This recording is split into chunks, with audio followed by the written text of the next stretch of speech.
so switch gears. We're going to talk about refrigeration. I'm going to keep this as simple as I can. If I get too complicated, let me know. So we're going to talk about the cycle. We're going to talk about components.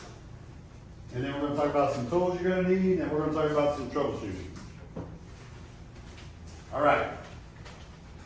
I'm going to try to explain it this way. So I am a paramedic. I was on an ambulance for years and years. And so the best way to describe this is just like a human body. We all breathe, right? What happens if we stop breathing? Our heart stops too, right? And then we die. So on these units, if your indoor fan stops blowing, what's it going to do to that compressor? It's going to die, right? You can't breathe. Yeah. So if you think about this, like your compressor is like a heart, a human heart. It's pumping the blood around, which is Freon, right? Refrigerant. And there's different types out there. There's R22, 407C, MO99, 410A. There's even a new one out there that's going to replace 410A. That's kind of R57. Anyways, there's all kinds of different refrigerants, but they all do the same thing.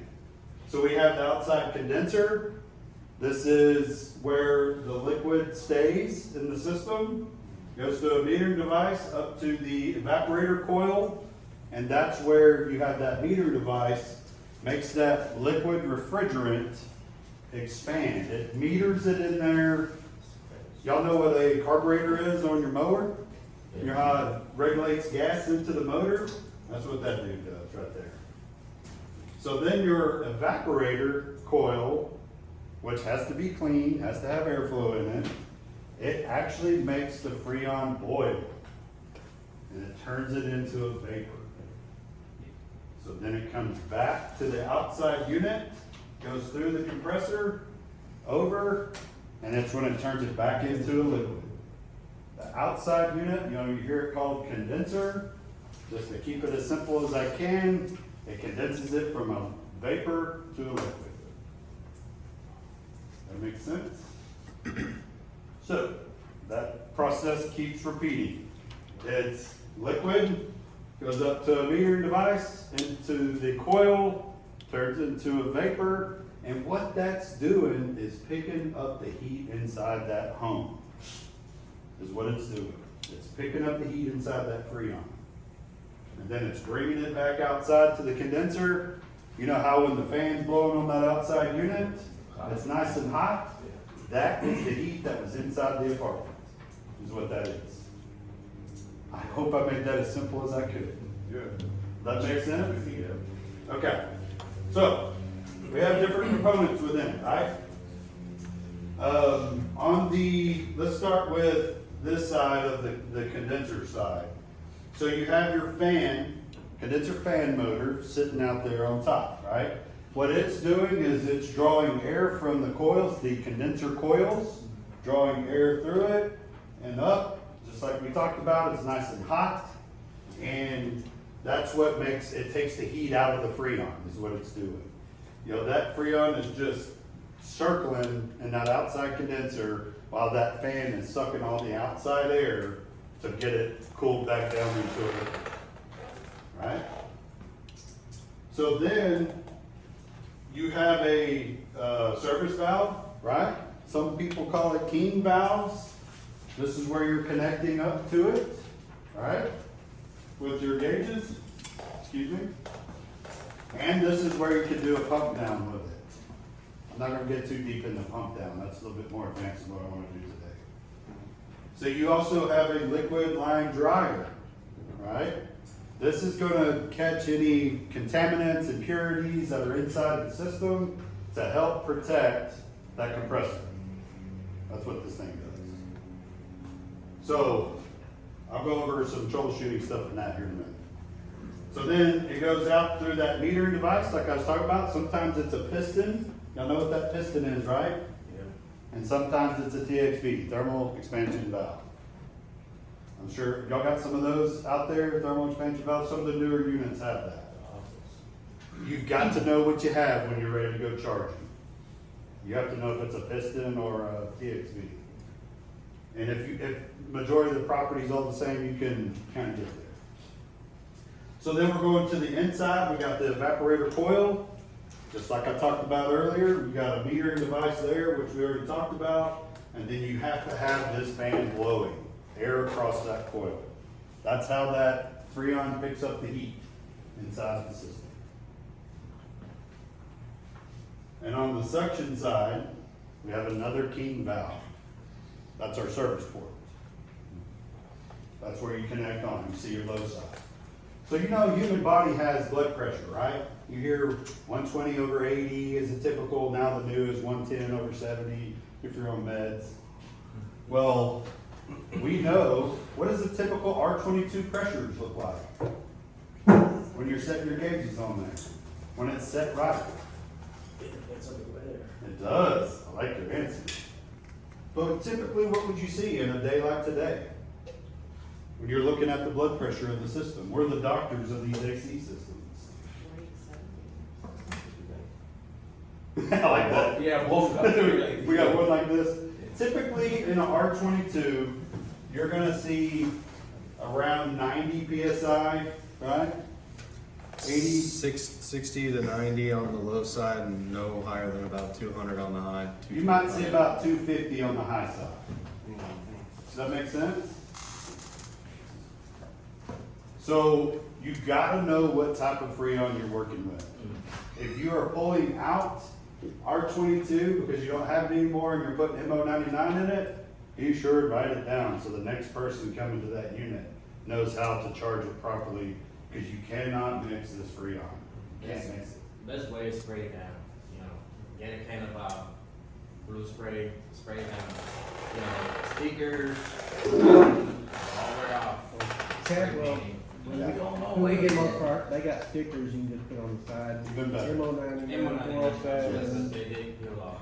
And if you could put piston on it or TXV, does that help when you come back to it later? Yes. When you're charging it? It helps, big time. When you start with a dry system, you can wait it in. Exactly. You waited. All right, let me talk about a few tools real quick, and then we'll get into some troubleshooting with it, okay? So there's different types of gauges that you can use. These are called analog gauges. This is probably what most of y'all are using. Is that right? These have, like these ones, they do R22, 410A, and 404A, which I won't be dealing with 404A. That's refrigeration. That's walk-in freezers and stuff. And then the other one, this is the one I really recommend. If you want to get really geeked out. What's that? Where's Danny? I gotta repeat it when he comes You back. know you gotta show up that, you know, that's why he goes. Yeah, I know, right? Yeah, that too spit. This is the S-Band 360. They've got a new one for 460.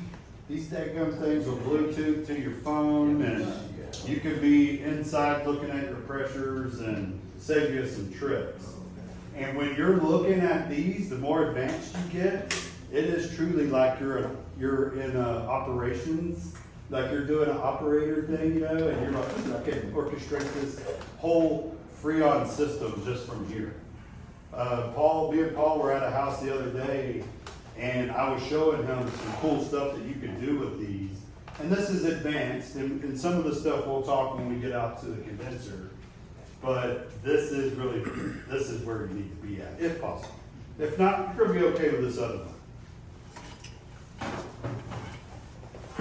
So, you're gonna want, if you can't get this one, and you're running your analogs here, then you can get your temperatures. Where's that clamp at? Did you grab it? I did. It's around here somewhere. So these actually have a little port right here that you can put this on.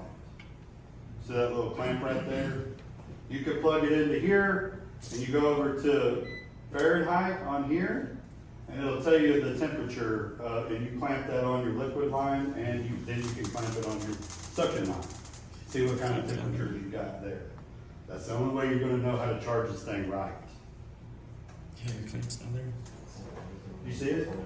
Can't you use those? Oh, yeah. Yeah.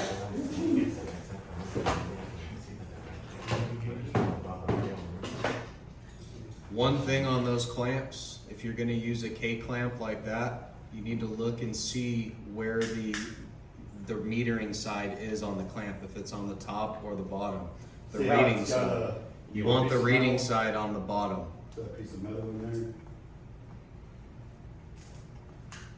I usually like to kind of stick it on there and then kind of work it back and forth and put it up, straight up and down is the way I like to do it. So you get an accurate reading. Right now it says it's 82 degrees in here, and I'm feeling it. It's hot. We're almost there. We'll start doing our breakout. So, another cool little temperature probe, Phil Peace makes this. It's a wand that stretches out. I don't know if we have any with us. But what's cool about that, you can get outside ambient temperature with it, and then you can go inside the apartment and see what the temperature is, just sitting here like this. Then you can go over one of the grills, see what the temperature is coming out, and then you can see what it's coming in. So that's a pretty cool tool to have. That's to check your wet bulb, dry Yeah, bulb. yep, it'll do wet bulb, dry bulb, all that stuff. If you're charging with a piston, you have to get your indoor wet bulb. And that's the best tool to use to get it. And then you have a scale, so when you're adding Freon in it, you always gotta measure it going in. You gotta measure it. You gotta look and see how many pounds that thing carries, it holds. And then if it's up on the third floor, you gotta add a little bit to it to make it up there, right? This make sense? Tools. You've got to have the right tools in order to truly diagnose these things. If you don't have the right tools, you're flying blind. It's like driving your car with a blindfold on. What happens?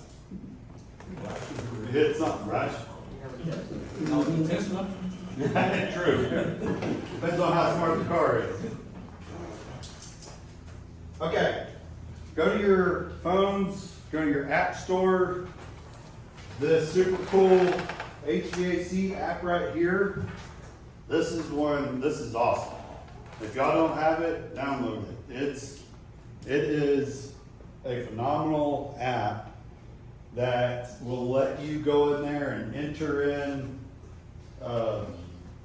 your pressures, and it'll tell you if you got it right. Like you put the type of Freon you're using, it'll ask for outdoor temperature, indoor temperatures, and what your pressures are, suction line temps, your liquid line temps. And when you put all this in this app, it'll tell you if you're charged right or if you're overcharged. You cannot put just the low side hose on and fill a system. You will damage it. Because the thing you don't know is if you got a restriction in the system and your suction side's real low and you think it's low, but in all reality, your other pressure is sky high up in the 450s and 500s, probably fixing to trip out a high pressure limit switch. That's why you gotta connect both of these on. And that is what this is gonna remind you, right here, to get all your information that you need. You could get this stuff. In all reality, I know everybody's busy, you probably got 10 calls going. This doesn't take long to do this, especially if you go get one of these smart ones here, that'll speed you up big time. I like this charge app right here, this check and charge HVAC app, because I feel like it has more Freons in it that you can choose from. So if you're at a property, you have 407C, 421A, and MO99, you have all these different Freons there, then you can select all the different types here on it. So does that make sense? I see you got it pulled up. I already had it. Oh, you already have it? Cool, sweet. This right here, I'm telling you, will save you some time when you're charging and checking. Any questions? Okay, so when you get to your station out here, this is how basic we're gonna have it. This is how you put on your gauges. This is how you bleed the lines so you don't get air in the system. This is how you connect up to your Freon bottle, This is how you turn it upside down, this is how you bleed it, and then this is how you're gonna charge it. That's how simple we're gonna get with it when we get outside here in a minute. Because in all reality, if you can't, if this part, if you don't get it right the first time, you're gonna screw up the rest later on. Now, before you go to charging, what are some stuff you need to make sure before you go charging? What's that? Filters clean, clean of dirty filters. Yes, filters dirty. You win another prize over there. Filters, oils, all that stuff. Yes, you gotta make sure the indoor what is clean? Oils. Coil's clean. Why? Why? Yeah, you gotta be able to breathe, right? We were just talking about us humans gotta breathe for it to work. So if that thing is clogged up, your pressures are gonna be way off. Now, you get to your outside condenser. What are some stuff you need to check with it before you start charging? Which film? And the coils. What'd you say? Which film do you? That's right. What Freon do you have? You gotta verify. And then the right unit. make sure it's the right unit, yes. Yes. I have been to some multifamilies where this condenser was actually on the apartment underneath, they were switched. They've been paying for their power.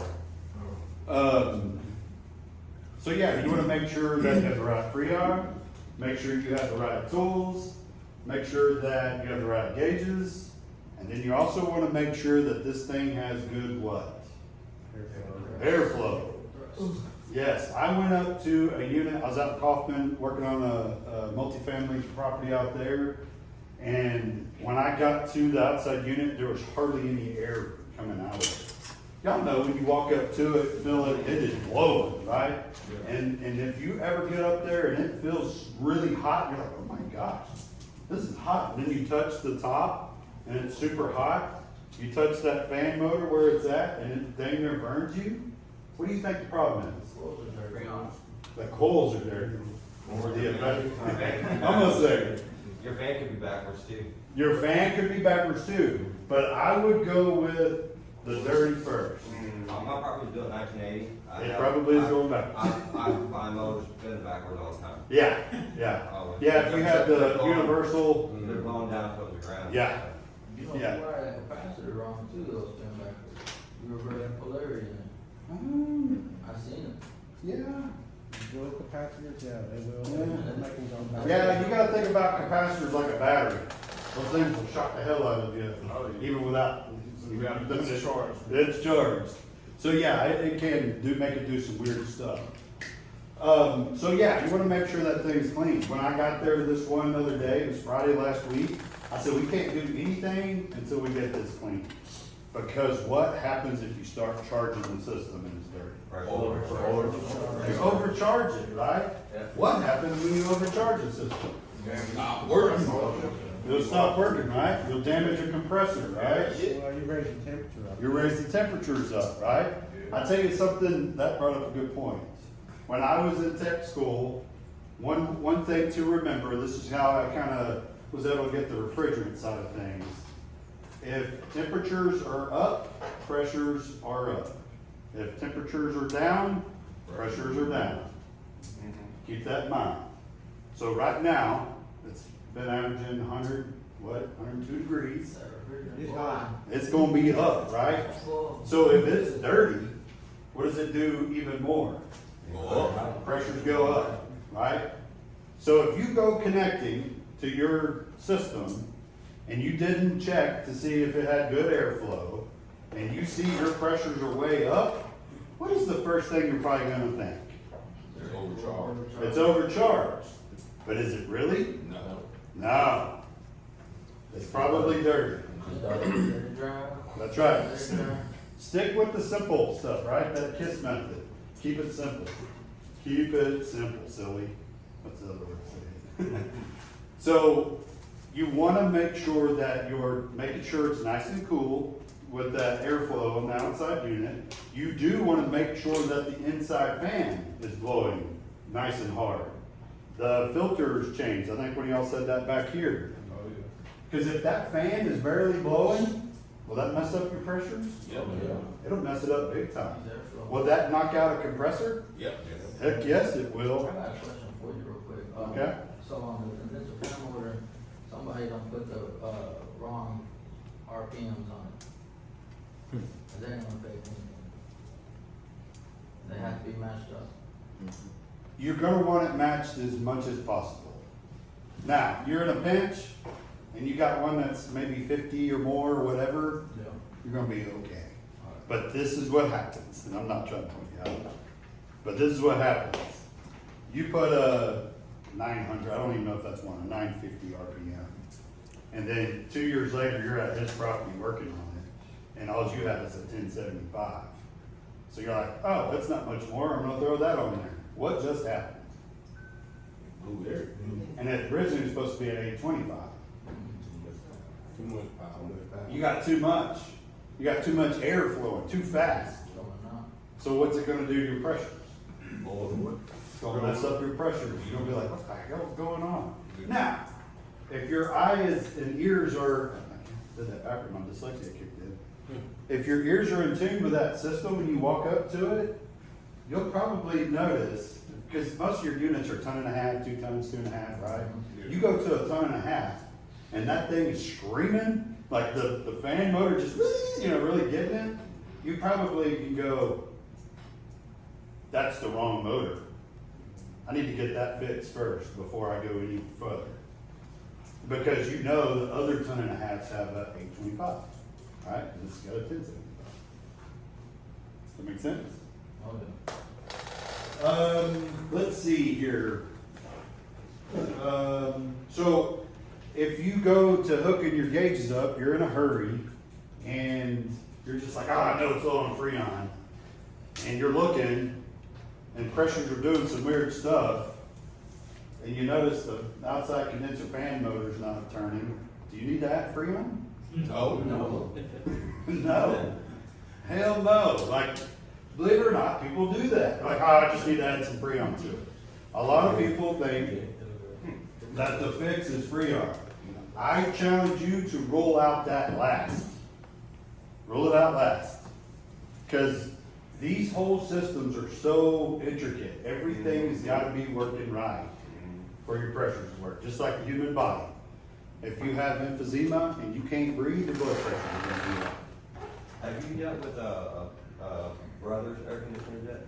I hear they're new to the market. They suck really bad. Do they? If you have low pressure Freon, I ran into one the other day, the fan don't come on or the pressure comes on. Nothing comes on. Nothing at all. come On your low pressure switches? Mhm. Yeah. Yeah. That low pressure switch will kick your butt. It took me like 2 hours to figure that out. We got ones over here that's been through that too. I've worked my butt off like, gosh dang it. So, low pressure switch. So you will have, you know, you got your yellow wire that comes to one side and your blue wire comes to the other side of the contactor. What happens is your yellow wire will turn to a different color and it goes inside the condenser. It goes to a high pressure switch and a low pressure switch. And all that's doing is creating that contact. It is normally closed all of the time until it says, I'm too low on pressure, then it releases. So what'll happen is what? When you're going to check for, you know you're getting your 24 volts at your little wire nuts and stuff. You're checking common and red, common and yellow and all that. Well, you won't have red out there, but you'll have yellow. If you're like, I know I'm getting my 24 volts out here. Does that make sense? We're going back to a little bit of low voltage. So then you're like, but I know it's here, but it's not here. This one wire Goes to that switch. that goes in there, so what do you gotta do next? I pass it. I can tell you've been doing it for a minute. What would you wanna do? What's that? Look for a break. No, there is a break in the line, but why? You can test your device. You can, but what's a quick thing you can do to get there? That pass. I like this, it's a good question. Put your gauges on. Slap your gauges on there. See what's happening. If you have 0, 0, Do you have a low voltage problem? Yeah, Freon, Leak right? system. You got a leak in the system? Sell them on the unit. That's right, call me. So, you see what I'm saying, you want to, you gotta slow it down. Put those gauges on there, if it's 0, 0, if it's all the way down, just like it is now, 0, 0, there's no pressure in that system. If it's overcharged, it will also do it. What's that? If it's overcharged, it will also do it. Yes, when you get into high pressure, there's a high pressure switch. You'll see these start, then it'll go back down. And that's when it hits that high pressure switch. So there's basically a safety switch, right? Yep. So it won't burn and mess up the equipment. That's right. It protects that compressor. What's the most expensive thing on the outside unit? It's the compressor. So they put safety measures in there to protect it, is what it's doing. How much time do I have? You know. What time is it now? It's 10:03. 10:03? Okay. All right, so we're fixing to break out in our different stations. So, refrigerant, this is the basics. What do y'all think? We think Danny needs to get y'all some new gauges? Yeah. Let's do that? Look, you just, That's fine. What, the 360s? yeah, well, 460s, right? 460s. I'm old school, mine are the 360s. What's the Mostly- average price on gauges right now? What are they averaging? About 450 to 650, depending on if you get the vacuum port. Yeah. You can well have the smart. So they don't have the $80 ones anymore? Hoses aren't even $80 anymore. Yeah. Okay, in charging, just real quick, we're gonna go over the basics there, but remember, when you are set, most of us have these long hoses, how much pressure do you lose? You have 6 ounces in each hose. 6 ounces in each hose. Keep that in mind when you're charging. So you wanna make sure you have low loss fittings, like this. I don't know if you already covered this, but, guys, if you have anybody that's charging your units just using the blue side of the thing, and then they can't figure out why it's not working, get them the habit of looking at both of them, because that's gonna tell you what your readings are. That's gonna tell you what's affecting the circulation of the refrigerant. Cause I've seen a lot of, guys that, they just hook up the blue line, and they put their hand on the suction line, oh, it's working. You know, I don't know what the temperature is or anything like that, so if we are training somebody, make sure to get them on that habit of connecting both of them, making sure what the pressures are, and teaching them like that, not, you know, just by feeling the suction line, that's cool, it's working. Yeah, so that brings up a good point. You've got, just like we talked about, think about us as doctors of the systems. We're over there trying to diagnose our patient, and the only way we can do that thoroughly is know these numbers. You gotta know your pressure. So if you call for technical support, there's nothing wrong with that. I do it too. It happens. If you're calling Danny or myself, make sure, this is the refrigerant one, so you have a copy. Did y'all get one? I forgot to pass this out. So when you're calling one of us, needing help, you've got to get these numbers together. I'm gonna say, what are your pressures? What's your delta T? What is your liquid line temps? What's your superheat, subcool? I'm gonna ask all those questions, and that's how we're gonna get there with it. I know I just talked about some stuff that we haven't gone over, but you'll learn that stuff even more when you get into the apps. If it is a piston, how do you charge it? Superheat. In superheat mode. If it's a TXV, you do it in subcooling, right? That's how you gotta charge it. That's why you wanna write down on that outside unit, TXV inside, piston inside. If you're going superheat, that's when you gotta get an indoor wet bulb. That's the only way it's gonna work right. If you overcharge them, you're gonna get a call back at 3 in the morning. It's inevitable. So it's best to slow down right there in the moment. That's your number one priority, is that person you're working on right there in the moment. Do it right. Do it right the first time. That's what I'll tell these guys. Do it right the first time. It'll help a lot. These are, take one, pass it around. These are our like fixed price for multifamily, so y'all can have at each one of your location. It has a little barcode on it that you can hover over with your phone, and it'll allow you to call us direct on it. So if you get it, this calls our office. Some of y'all have my direct number. If I do not answer, call this number direct. That you'll get movement faster if I don't answer.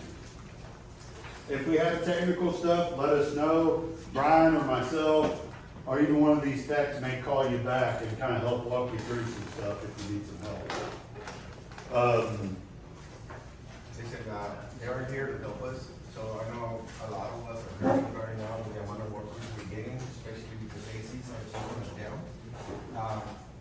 So if you guys need help, don't hesitate to call me. Yeah. But make sure that we have parts, make sure you have this job with capacitors, contactors, anything like that that we usually typically need. That way they can come and do their labor work. Yeah. If you guys have, I don't know, maybe like 3 replacements, 4 replacements, give them a call to help you out. Yeah. Because you're gonna get stuck on those replacements. And then all your workers are just gonna be piling up. And what's the first thing that, you hear from us? Why is your work order look so? Are you, got so many workers? But they're here to help us, so reach out to them. And just remember, if you need a replacement, ask for, approval. We're not gonna approve it anyways, we have to do it. But don't overwhelm yourself, trying to fix all these ACs by yourselves. We got the help, so go ahead and reach out to them. But also make sure that your shops are stocked up with parts. Appreciate it. So the main reason why we're doing this training is so y'all can take care of your in-house stuff as much as possible. And you can save some money by doing some of these basic things we talked about today. I would rather us to come out when you're in a true technical, like this is a tough one to figure out. That's when I'd like for us to come help you. And if you need to replace something, right? We have teams on standby. Matter of fact, Danny, where's Danny at? He said he's gonna be here today we're over at, the Anthems today. We're doing a bunch over there. Yeah, that's Andrew. Those you, okay. Yeah, me and you talked on the phone. So, yeah, they're over there right now doing that full complete 3 condensers. So yeah, like, that's what we're here for. I would like to do this training in the fall again, Danny, if possible. And we're gonna go over some more advanced low voltage troubleshooting, and then we're gonna get into heat calls, like how to troubleshoot heat side of things. And even restringing these heat kits and stuff is something I wanna talk about. So that's later on, like who cares about that stuff right now, right? Okay. Oh yeah, yes. You're gonna really get. Yeah, I've seen those stuck during, cold mode. You know, that stack relay will get you. Okay, so we're gonna break out into 3 different breakout sessions. And this is what I'm gonna do. I'm gonna go 1, 2,